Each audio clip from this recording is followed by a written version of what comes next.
Pour cette dernière conférence de l'année, nous présentons une étude sur un sujet dont on parle beaucoup et qui reste pour certains un peu nébuleux, voire carrément nébuleux, c'est celui de l'agilité. Nous avons débuté nos entretiens par une question très ouverte.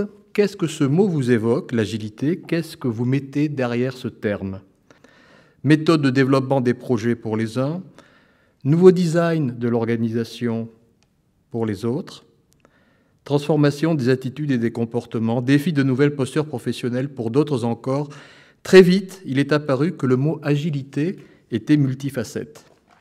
Alors quand on interroge les personnes, le terme d'agilité résonne assez facilement et il renvoie à la fois une dimension qualitative parce que ça évoque l'établissement de liens, de connexions, mais aussi à une dimension quantitative pour rechercher de l'efficacité, de la performance. En fait, on va dire que dans le groupe de travail que nous avons constitué, on a vu remonter finalement deux approches différentes de l'agilité. D'un côté, une agilité modèle qui fait référence à un concept en termes d'organisation, en termes de méthode de travail. Et donc, on a des témoignages d'entreprises qui se sont engagées sur cette voie de l'agilité avec des coachs agiles, des product owners, bref, tout un tas de métiers nouveaux dans un nouvel univers très codifié, avec une redistribution des rôles. Il y a un rôle, encore une fonction nouvelle qui apparaît dans ces univers-là et que nous expliquent les intervenants de nos tables rondes. Les équipes elles vont s'organiser à partir de méthodes agiles. Donc, chez nous, on utilise surtout Scrum, Kanban, un peu de Lean. Et puis, on a des nouveaux rôles donc, qui sont apparus, des rôles de Product Owner, le rôle d'Agile Master. Le principal défi, c'est de faire cohabiter deux modèles. On a dit un petit peu tout à l'heure, on a chez nous, côté Manif, une DSI qui est vraiment dans une bascule,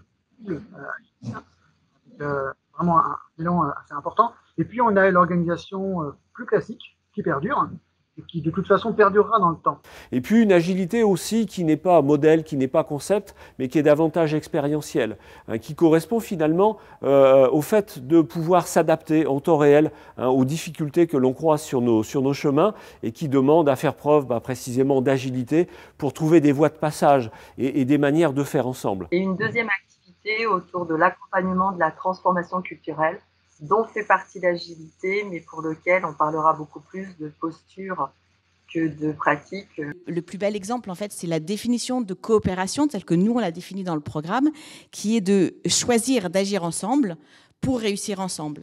Mais globalement, ce que l'on voit bien, c'est qu'il y a un nouveau paradigme qui est en train de se mettre en place et globalement une nouvelle manière de travailler ensemble, de coopérer. Et donc c'est tout ça en même temps que l'on a voulu rassembler au travers de cette étude et vous présenter au travers de ces différentes tables rondes.